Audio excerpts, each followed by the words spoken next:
This year is my 10th year of being an ordained minister, and I think 13 or 14 of doing ministry. And I guess I'm in that place now where where the Overton window of what's old has shifted. But also, I'm a person now who gives advice to people who are becoming ministers, and I'm finding myself in the place where I have to review what I've been told, and I'm rejecting a lot of it. Some of those early things my very well-meaning professors and mentors taught me was, you cannot ever be friends with anybody in your congregation. You cannot talk about yourself in sermons. Obviously, I'm breaking that one right now. Because the people need to know more about the gospel than you, Elizabeth. Make sure any stories you tell are not too emotional or too visceral, because then people will only remember your story. They won't remember the gospel. That means you told a really good story, guys. And this last one. Don't cry at funerals, because you will be a distraction to the people who need you to leave that service.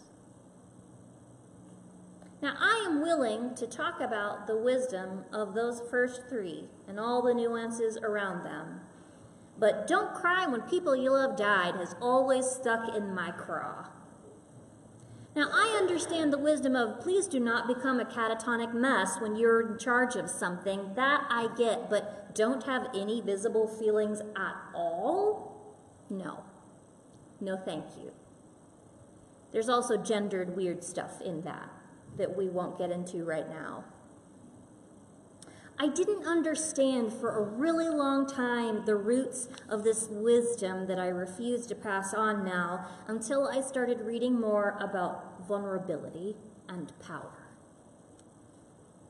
Psychologist Dr. Leon Stelzer puts it this way: there are many different reasons why people may endeavor to hide or disguise emotional pain, but what they all have in common is that they are fear-induced. We fear that exposing our pain will make us look weak. We assume that frankly disclosing our hurt feelings will put us in a position to have others exploit us and take advantage of us. My mentors and my professors, while being well-meaning, were actually cautioning me against giving away power as a minister. Because somewhere along the way, all of them learned that it was too dangerous to actually be vulnerable. I haven't been doing that this long, but I have come to the conclusion that vulnerability is actually at the root and the heart of our faith. And it's because it's dangerous, not because it's not. Just ask Jesus how vulnerability worked out for him, yes? So in this year, 2019, as a congregation, when we are working through spiritual disciplines together, I thought that I would begin with what I consider the most vulnerable discipline, prayer. In his book, Celebration of Disciplines, that I've encouraged you to buy, Richard Foster says this about prayer: we should never make it complicated. We are prone to do so once we understand that prayer is something we have to learn, because it's easy to yield to the temptation, because the more complicated we make prayer, the more dependent people are upon us to learn how to do it. But Jesus taught us to come to prayer like a child coming to a parent.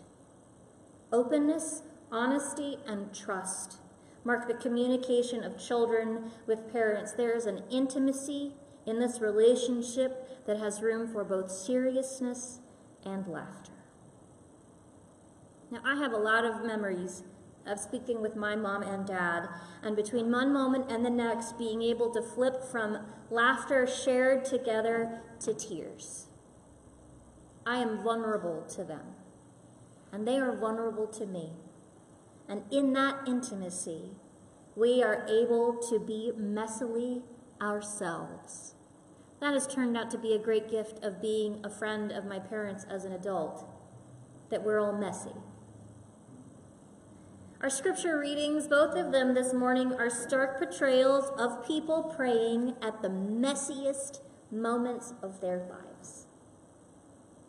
Our Old Testament story in 1 Samuel of Hannah, 1 Samuel begins right where the book of Judges has ended, and if you've never read the book of Judges, it's super dark. It's like the Game of Thrones of the Bible. It's stories of descending chaos and corruption and violence. And out of that shadowy period of lawlessness, the first person we meet on the stage of the story is a woman named Hannah, who is infertile. Now, Hannah will be a foreshadowing of other stories to come, a hint of how God acts subversively in the lives of the people to make right what they have made wrong. But Hannah is also a figure who shouldn't have any power, because she is unfairly carrying a cultural blame for her barrenness. In this time period, a woman's inability to become pregnant was assumed to be a judgment of God against her. She was the second of wives, her husband's favorite despite her infertility, but she was the butt of many, many cruel jokes from her sister wife. Now, Hannah has every reason to be absolutely embittered towards not only her husband, his wife Peninnah's children, but also at God. Because this is the God who's been seemingly silent to her prayers for these many years, and yet, in the deepest part of her grief, the only place she can think to go is to God in prayer. She travels to the shrine of Yahweh and Shiloh every year, and there she makes sacrifices of her tears and her grief, offering to God her words so passionate she seems drunk. We meet her at her most raw, at her most vulnerable, at her most messy. And this messy prayer is so messy that Eli thinks a drunken woman has shown up to desecrate the Shiloh temple. How long will you make a spectacle of yourself? He says to her, but she does not apologize for how messy she is in this moment. She says, no, I am troubled. I have not been drinking. I was pouring my soul out to God. Do not take me for a wicked woman. I am here pouring out my grief. We all are carrying stories heavy laden with pain. Some of us carry them invisibly, and some of us carry them on our bodies. It's death, it's divorce, it's illness, it's abandonment, it's unemployment, it's disillusionment, it's being kicked out of our families. Each of us have these scars, this wounds that we think are past the point of healing sometimes. Think about those places. Maybe you're in it right now. Maybe it's a story from your past, but look straight into that pain. Was your grief ever so deep that you lost control? Was your despair ever so prolonged that you thought you would not go on? Has your situation ever been so bad you felt like you were broken and poured out? I have. I bet you have. I'd wager that most of you found at least one person to whom in those moments you could pour out your vulnerability and your brokenness and your messiness too. Maybe you were even messy in public like I was when I broke down crying in a Target parking lot just because I was thinking of a Deep Space Nine episode. It was a really messy time in my life. But have you ever felt like you could pray to God in those moments? With such wild abandon and fullness of your feelings that people around you might think you were drunk? I bet not. Most of us are not socialized to know that's acceptable behavior. This scripture still scandalizes me when I read it because I am the most emotionally demonstrative person in my family. Maybe that's not a surprise to all of you.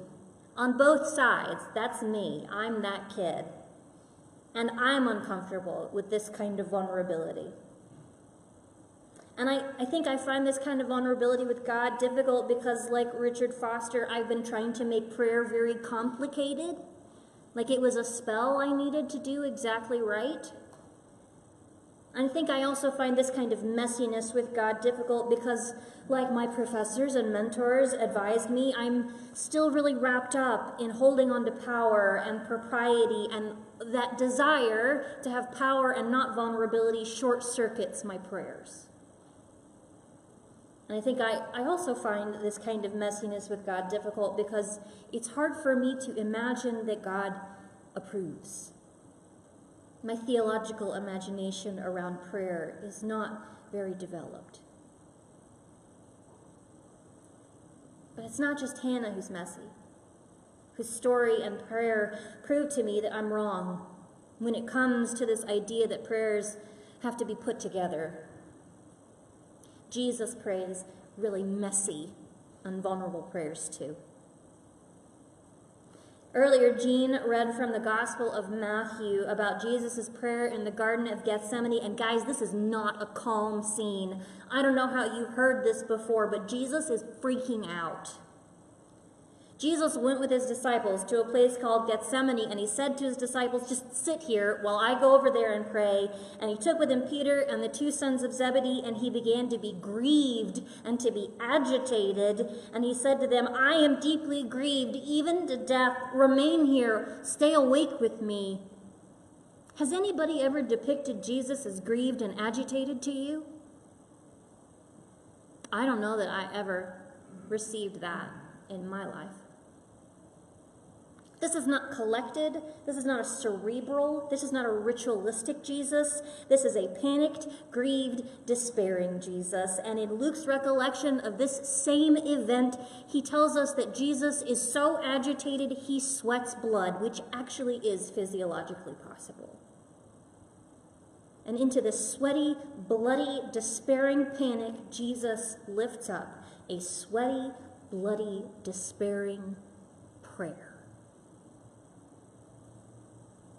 Friends, prayer is the simplest and yet one of the most profound acts in the life of faith. Not only do we believe that the God of vast creation hears us, we believe that the God of vast creation wants to hear from us. Both the Old and the New Testament encourage believers to pray about and for and in light of the whole spectrum of the suffering and joy of the human experience. Both Old and New Testament accept that the God of all creation desires to know and be known by humans in this messy way. And both the Old and the New Testament have no interest in you censoring yourself, or trying to pretend like your anger and your despair are not present. For goodness sake, the prophet Jeremiah, in one of his prayers, compares his call to ministry as God sexually assaulting him. Do you know what Jesus prays on a cross? God, why have you abandoned me? That's Psalm 22. If you have found it hard to pray in your life, and I'm betting some of you have, maybe it's because you thought you had to have it all together before you could say anything. Maybe you thought you had to be eloquent when you talked to God. Maybe you thought that God wouldn't care about whatever messy pain you were going through. And to all of that, remember what Hannah said, I am not drunk, I'm praying. So here's what I want you to try this week. At least once, in the next 7 days. How many hours is that? 128? Did I make that up? Who's math? Who's a math person? I took Bible and theater. 168? There we go. In the next 168 hours, I want you to pray when you're at your messiest. The world is totally messed up. I'm betting all of you will have one time this week where you're messy, okay? Where you're vulnerable. And just like you would call a friend and spill your guts, I want you to turn that anger and that despair and that confusion or that hurt or that loss, I want you to turn it towards God. Do not be afraid. You will not be struck down for it. If you've ever read the Psalms, whatever salty thing you're about to say to God has been said to God before, okay? Don't worry about your language. Don't censor yourself. Sometimes profanity is what most accurately expresses what we're feeling. And God would rather have you honest than not talking. Richard Foster encourages us to consider prayer life as this intimate communication between parent and child, but I know that not everyone has that kind of relationship with their parents. So if that metaphor doesn't work for you, get rid of it. Imagine, actually close your eyes. Imagine the one person with whom you feel like you have been able to lay everything out with. The one who comes over at midnight, who brings a sandwich because you haven't eaten in 24 hours, who holds your screaming kid while you fall into a puddle on the floor, who stands next to you while you throw bottles into an empty parking lot just to hear them break. Imagine that person for whom you know you will always be heard by. You see them? Now, open your eyes. I need you to talk to God at least once like God's that person.